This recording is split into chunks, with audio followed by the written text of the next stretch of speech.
VGK wills its way to a fourth straight win as Carrier's seventh game winner does it for the Vegas Golden Knights. You're Locked On Golden Knights, your daily podcast on the Vegas Golden Knights, part of the Locked On Podcast Network. Your team every day.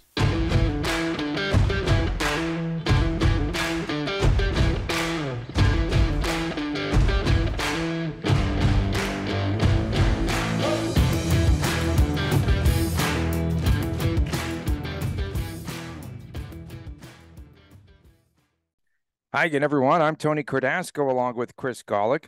It is your team every day. Thanks for making us your first listen right here. And you could find us wherever you get your podcast. You could find us on Twitter at Locked On VGK, at TD Chris G, at Tony Dasco, and Locked On Golden Knights on YouTube. So, Chris, VGK with a third period comeback last night as they defeat the San Jose Sharks 2-1, a little bit more difficult than they imagined.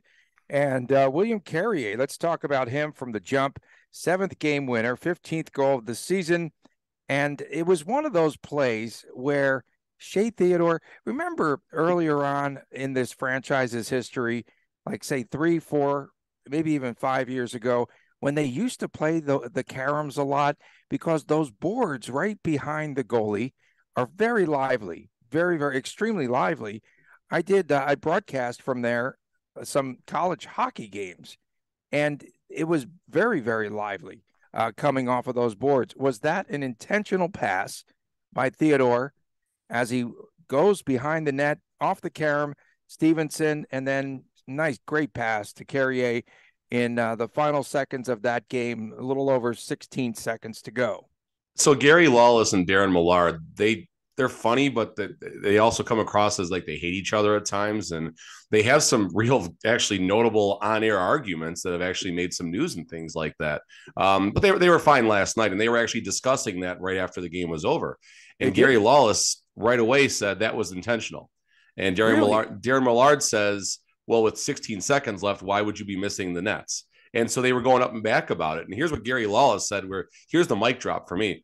Gary Lawless said he didn't even hit the trapezoid with the shots, that 3-foot line behind the net. So Gary Lawless is pretty adamant that was an interesting catch by you as well. Gary Lawless was very adamant that it was a pass off the board. And it's funny, there's some poetic justice there, right? Because the San Jose Sharks scored a goal the same way against the Golden Knights. I want to say that goal that tied the game or something like that a long, long time ago that knocked us out of the playoffs. So it's kind of interesting now.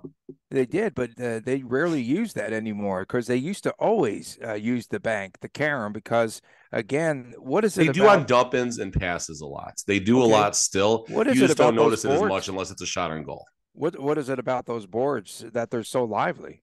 I don't know. You got a 10-ounce puck and ice and men that can hit the puck hard. I don't know. I mean, it's creativity is all it is. There's so much room for creativity and things you can do, ways you can get the puck to the net. And there's always a little bit of home cooking, right? I mean, you kind of know how things are going to go at your place versus other places. And, so yeah, you got there's places where the Zamboni door, the puck bounces up and stuff like that. It's just a little hometown cooking, Tony, it's all it is. We want to remind you that we're brought to you by FanDuel. It's a perfect time to download FanDuel, America's #1 sportsbook. VGK 0 for 7 on the power play last night. The closest they got was, I think it was PP. Did I just say PP? Power play number 7. I think it was Amadio, Carlson, and Stevenson that almost struck, and just Kapokakinen just played out of his mind in net last night. Remember, we were telling you about his save percentage was like 12.8. He was the third worst. He was the third worst goaltender in the league, and he just was really standing up, and a sign that San Jose wanted to give some sort of an effort. But man, this team, I think they said it was the guy that covers the San Jose Sharks, who said it was the 19th time this season the Sharks have given up. They've surrendered a goal in the final minute 19 times. So, a few things here about the power play. The results do matter of the power play. You can't expect to win more games than you're going to lose if you go 0 for 7. Let's get that out there first. Watching a lot of the power plays, and not just the one you mentioned where your boy hit the post, actually, Carlson actually hit the post on that power play you're alluding to. It was a good shot and, whatever. But there was a lot of good puck movement, right? I was watching, I was doing a card show last night, and I also had my phone like right off. So I'm looking ahead as I'm doing my job, but my camera is right here as I'm watching the phone, watching the hockey game. So I was pretty tuned into the hockey game last night. Tony doing the Bruce Cassidy. Never mind. Sorry. Anyway. So there was a lot of good opportunities. There was a lot of good puck movement. There was a good blend of trying to get pucks on net into the traffic areas. At times the traffic could have been better, but it wasn't. Someone mentioned on our Twitter handle, I forgot what the gentleman's name was, but basically, when did we bring Steve effing Spot back? And that's what it looks like right now. And it wasn't that bad. WTF. Yeah. Well, that's fine, but it wasn't that bad. There was movements. I felt the power play did get momentum at the times. There's two things the power play's got to do. One, score a goal, or two, get momentum, because you might wear out the other team's defense for the next couple of shifts after the power play. So the results are bad. Don't put too much stock into it. Let's see if they can get it right for Saturday against Tampa, or next week when they, I think they go on the road and play Chicago, then come back against Gary and someone on Saturday night. I don't know, someone. Okay, so in all due respect, San Jose looked like a team that they didn't want to play an OT period. And I think they gambled a little bit too. And they felt as though, what's 1 point going to do for that team, right? Nothing, absolutely nothing. So I felt as though they might have quit. And shout out to the one announcer who called Barabanov Miramanov last night. That was pretty cool. That was one of the highlights of the night. And he's the player that scored the goal for the Sharks. And yesterday, when Bruce Cassidy was sizing up the game, Chris, he was talking about VGK working on drawing penalties. And he said that they're pretty strong on their feet, the VGK. And last night, I think they might have flopped in some instances. I think they embellished a couple of calls. Okay. High sticking, you always embellish. High sticking, if that puck is anywhere near your head, you tilt your head back, you look up to the rafters, and you just, that's a new thing. I hate that, but whatever. Right. And VGK, which had a really good first period with 14 shots on goal. Second period, they could only muster their first shot on goal came with about 7 minutes remaining. It was bad in the second period. So is this going to be a continuation of the drought? Why don't teams defend VGK there at the blue line the way the Sharks did last night to kind of neutralize them? So they could never get their speed and momentum going. Well, listen, the Sharks get up for games, or at least they try to when they play the Golden Knights. Let's start there. It's no different than when I was a diehard Blackhawk fan in the early 2000s. Blackhawks sucked all year long. I don't know how else to say it. They sucked. But Detroit comes to town, who was good, riding that like 17 or 18 year playoff streak, whatever that was. Might even been longer than that. And Detroit comes to town, you can bank on a close game or a Blackhawks winner. So listen, the Sharks, they are what they are, but they also do get up for the rivalry games, as do any team. So I'm not going to put a lot of stock into the fact that Vegas didn't rout them last night. Definitely not going to overthink that. And, listen, Timo Meier, he wanted to go out there and have a good game. Erik Karlsson wants to go out there and have a good game because something's going to happen with one or both of them sooner than later. And VGK also wants to kind of send a message too. I alluded on the show yesterday and on Twitter when Michael Jordan and Scottie Pippen went against Tony Kukoc before it was common knowledge they were going to sign him in the Olympics. They beat the crap out of him. They just punished him. They punished him the entire game, and then now he becomes a Bull later, and of course a couple more championships, and the rest is history. But the game was feisty last night. Timo Meier was even mixing up a little bit, and you saw some of the other Sharks kind of trying to get out there, and Kolesar took a pretty big hit too, and Howden goes into his defense. So it was a fun rivalry game. I want to read something here really fast. So first of all, here's a list of just random players: Alex Tuck, Jason Robertson, Austin Matthews, Jack Hughes, Taylor Hall, David Pastrnak, Sidney Crosby, Sebastian Aho. William Carrier has more game-winning goals than all of them. Leon Draisaitl, 9 game-winning goals. Kyle Connor, 8 game-winning goals. Connor McDavid. They actually have William Carrier's name above Connor McDavid's name, who both have 7 game-winning goals along with Braden Points.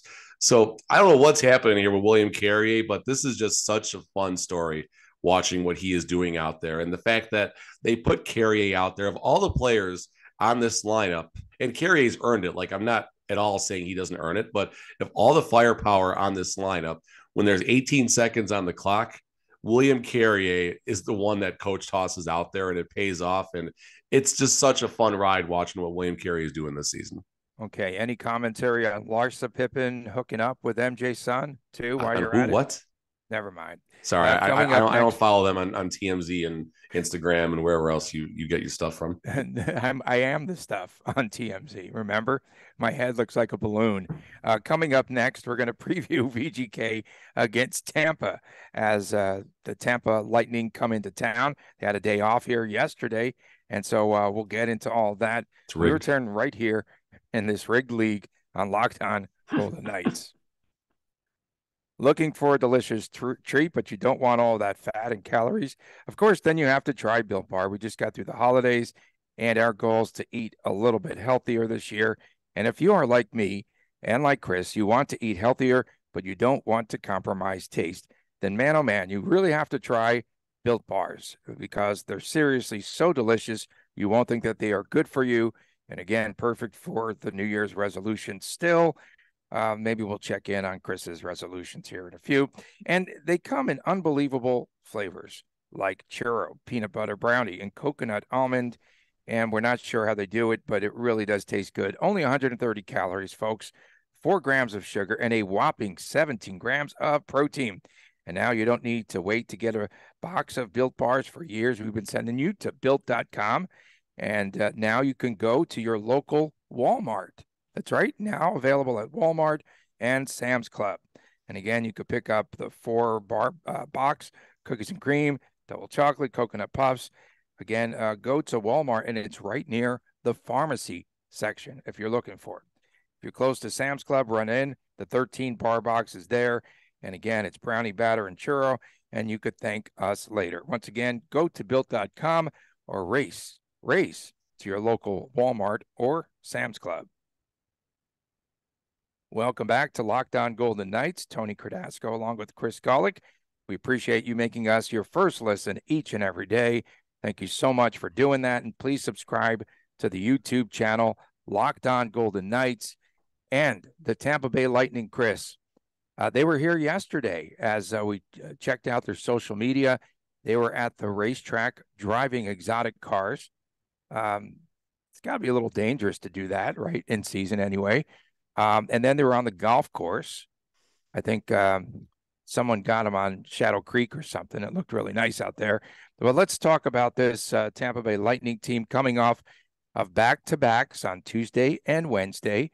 They beat the Avs, and then they lost to Arizona 1-0. This is a team on this road swing that also, Chris, has beaten Dallas. And they lost. They split, actually, back-to-back shootouts. They had 2 shootouts there. They won the one in Colorado, and they lost the game in Arizona. So here's something that's kind of hard to understand. And Tony, you always love pointing out scheduling quirks, and you kind of did already. After the All-Star break, in 10 calendar days, the Tampa Bay Lightning played 6 games. I don't understand. And with 2 back-to-backs. Stupid. I don't understand. Like, Rick. That's tough scheduling. And the Golden Knights were the beneficiary of who they have on the second leg of they played Minnesota, who played the second game of back-to-back, and Minnesota just pooped the bed on that game because they were just really tired. And, so it just, I don't understand why they're putting teams through that after the All-Star break. You got to get the legs back and stuff. And now they got some time off in Vegas. They're nice and relaxed. Maybe they're going to be too relaxed coming in, and maybe that's why the NHL gave them the extra half hour, because this is a 7:30 start instead of a 7 o'clock start. But listen, Tampa is Tampa, and they're gonna be there in the end. I was going through their roster. I know Pierre-Edouard Bellemare is 37 years old. I had no idea he was that up there in age. But anyway, we're gonna see Belly back, and when you go on Hockey Reference, like that's where I go when I preview the games. No injuries to report for Tampa. Must be nice. Must be nice. Really nice. Must be nice. But just Corey Perry comes back. That's the Always vintage fun. rats, in That's my always opinion. fun. Oh, I Yeah. love Corey Perry. He's so much fun. Kucherov, 78 points. That guy is just a friggin' beast. Braden Point's got 60.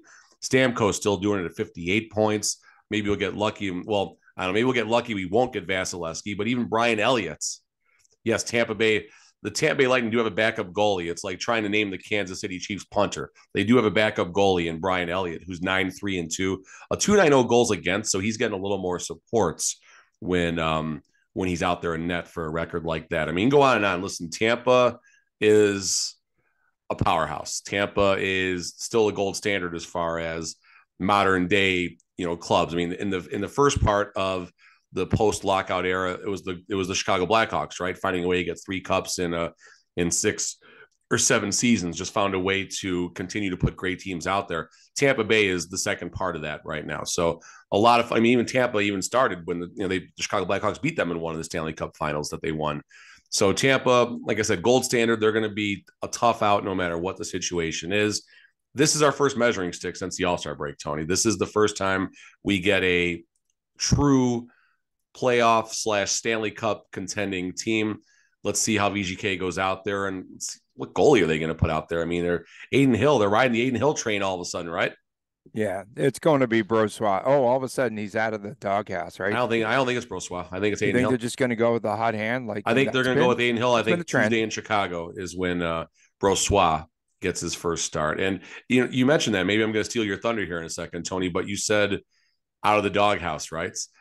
Bruce Cassidy in trusting goalies, this is notable because Aiden Hill was not trusted for a long period of time. It was clear as day by some of the starts and what they did.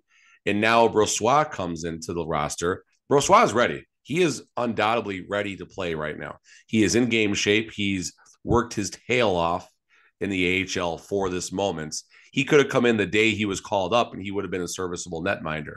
The fact that he's not going out there yet, that should tell you something about Cassidy. And is this good long-term for Aiden Hill? That's another, we can go a long way. Maybe this is a sign that Logan Thompson might only be gone for a couple of weeks.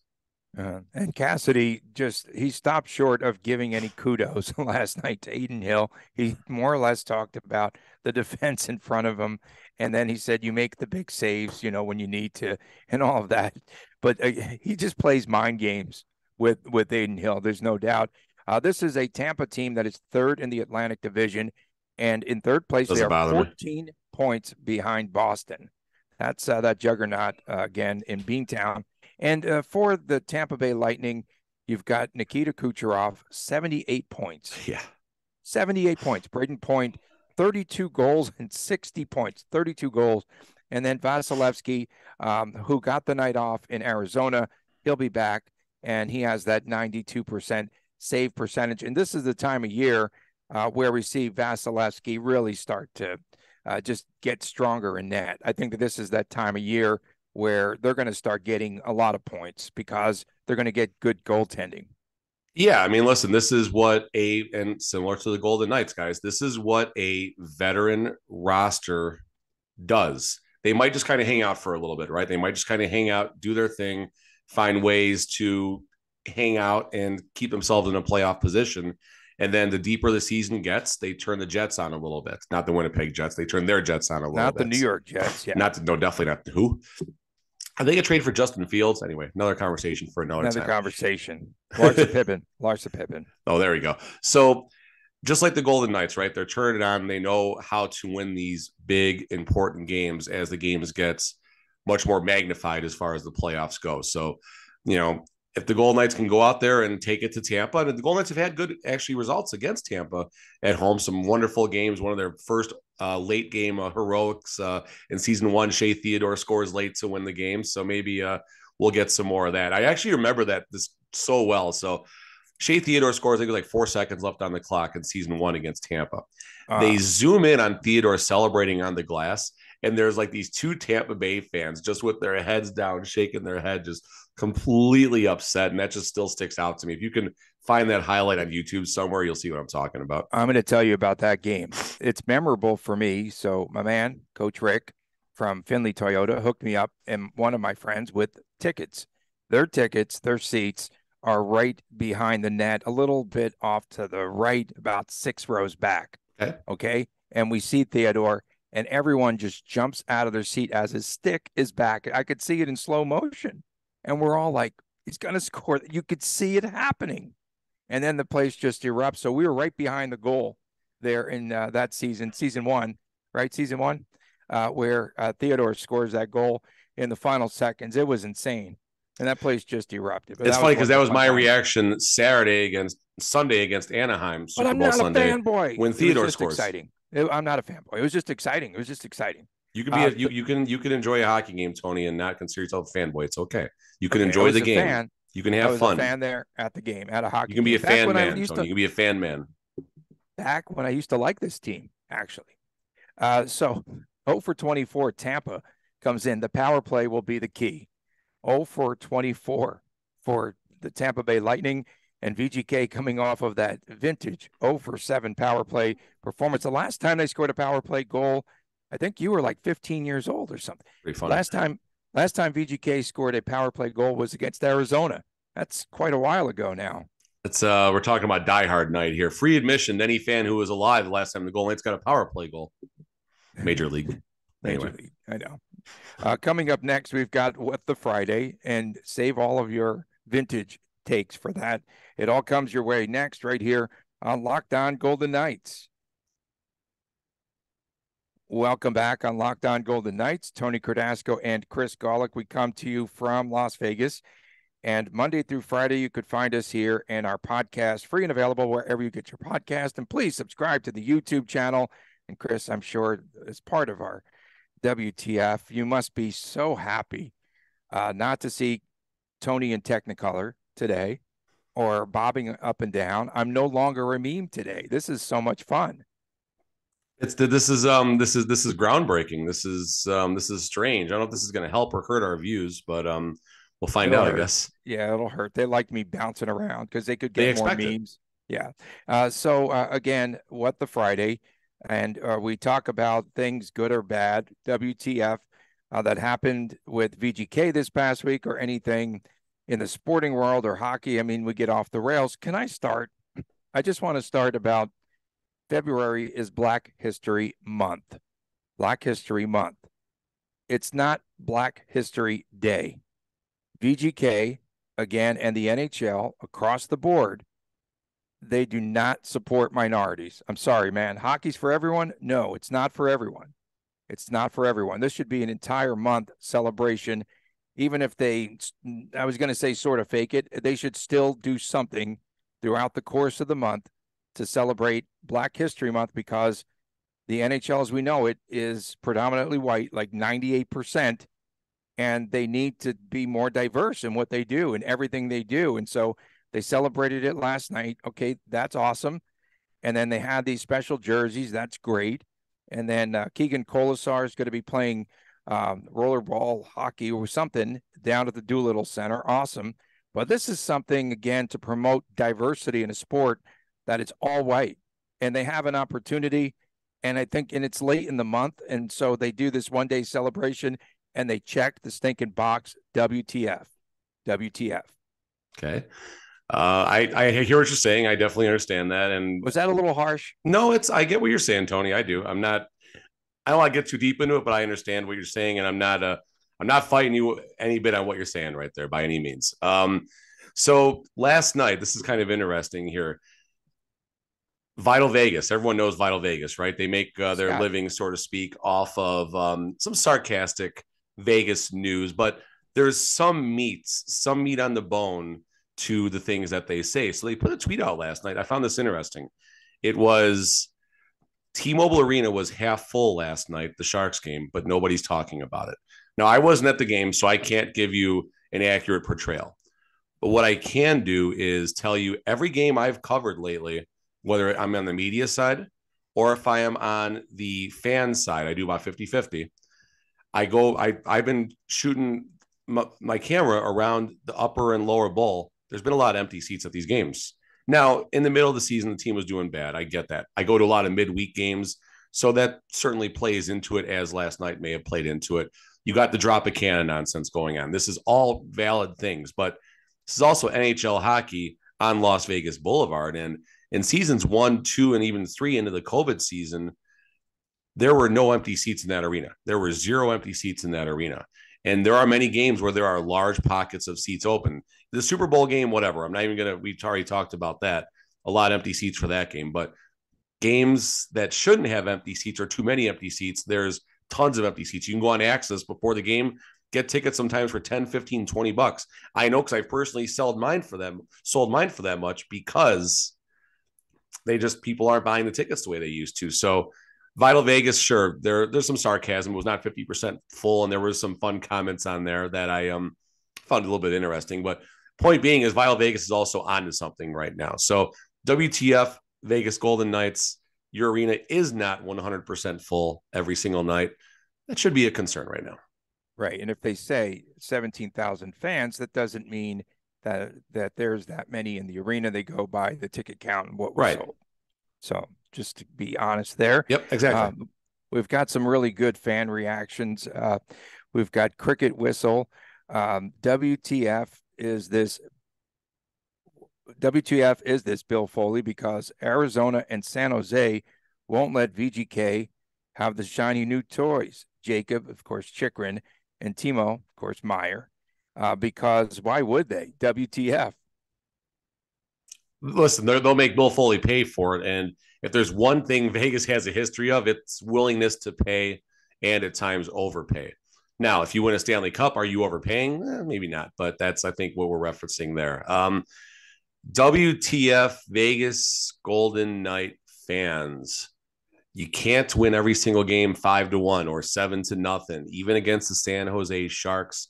Yes, the power play was what it was last night, but there are people out there that are all of a sudden now forgetting that we're on a 4-game winning streak after struggling mightily leading into the All-Star break. And just because we barely escaped going to overtime against the San Jose Sharks, people are getting all weird and goofy about that. WTF VGK fans, relax. It's a 4-game winning streak. 4-1 counts the same as it does 2-1, 1-0, overtime. It doesn't matter. It's a win. It's a 4-game winning streak. Smile and enjoy it. Hopefully Saturday we can have a little better game and do better than 0-for-7 on the power play. WTF, is this fool's gold? Is this fool's gold for VGK coming out of the chute? I'll tell you Saturday, Tony. First 9 games. You said first 9 games. They're 4 through it. They've passed the test so far. Can they go 0-5 the next 5? We're accustomed to some craziness with this team. Chuck Dickerson says we have to be better on the power play. We've got the shooters, but there is rarely anyone in front to knock in the rebound. They're missing the Mark Stone bumper. We're missing Mark Stone. We are, right? Like in a major way. Yes. And you could see that. That's where he's, I think, most evident that he's missing here for VGK. Tommy Vegas, WTF is with this power play again. He called it PP, which I'd much rather say power play. Sholey, 0-for-7 power play. I have no words. WTF for sure.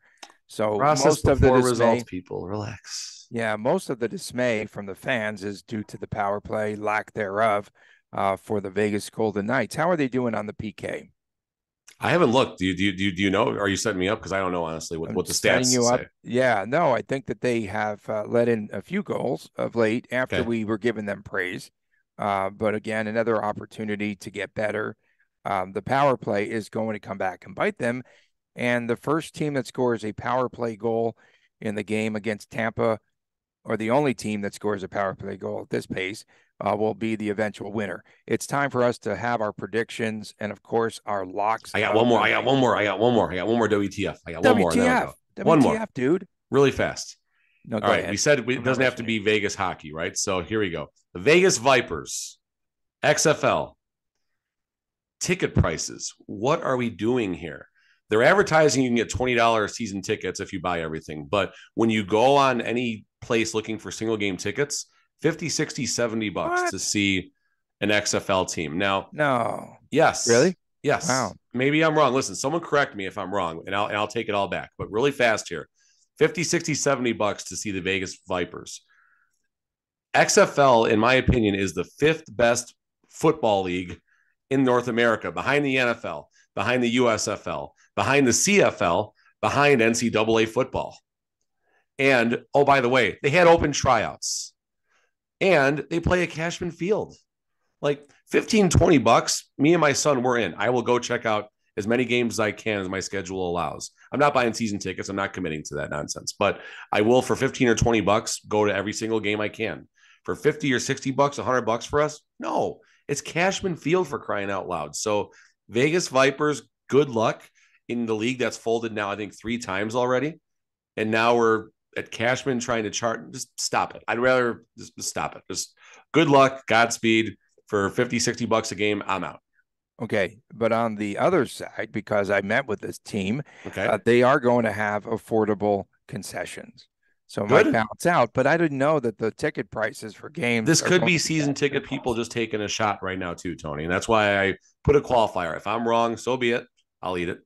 The better game is going to be in the skies because, again, they're flying out of Arlington, Texas, every team. And we're going to have the Vipers traveling with another team. And after a game, when both sides are pretty heated, they better have like some bodyguards in the middle there. The Rock might want to be on that flight to kind of break things out. He'll handle it. Okay, so that's going to be entertaining. And we'll check on those prices, of course, and let you know. And we thank everyone for tuning in. From my man, Chris Golick, I'm Tony Cardasco. We'll be back again on Monday right here. Thanks for making us your first listen each and every day. Go again to our YouTube channel, Locked On Golden Knights, and please subscribe. And I'm Tony Cardasco for Chris Golick. Have a great weekend, everyone. We'll see you on Monday right here on Locked On Golden Knights.